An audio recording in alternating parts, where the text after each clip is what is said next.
horses in the Rohirrim have been tied together before they were the Rohirrim, when they were the Eotheod. They've forever been involved in raising horses and training horses and riding horses to war.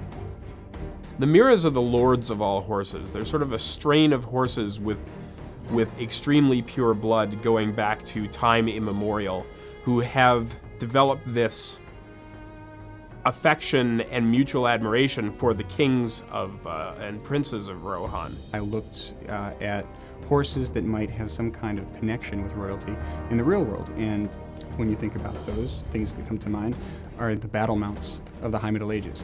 And the Andalusian horse, the Carthusian horse, and the Frisian horse have a body type and an anatomy that is extremely muscular, but not overly so. Just as you might think about a lean thoroughbred for the track, you wouldn't expect to see an armored warrior riding that horse into battle. And so the body type of the horses, the way they look in game, is different.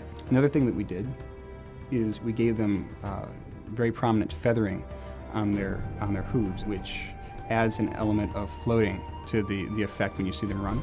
We are now at a point where the horses will be customizable in the way that avatars are. They'll have different slots that players will be able to customize. You can now manipulate their appearance piece by piece. Your head and neck gear will be able to be changed, your body gear on sort of the haunches, as well as leg protection. These are all things that players will be able to control individually. There are 3 different kinds of war steeds. There's a light, medium, and heavy. The light's going to be a little bit more mobile. The heavy steed will obviously be a little bit more of a tank. And each one of those steeds will have their own trait tree that as you progress, as you level up, you'll get points that you can then dump into those trait trees. Traits that might include affecting things like your ability to turn sharply, balance-oriented type things, your speed, how well they can evade in battle. You'll be able to ride your war steed around as a travel mount in the places where mounted combat isn't a game mechanic that's in play. There are a few that we're doing war steed versions of, so some of the most popular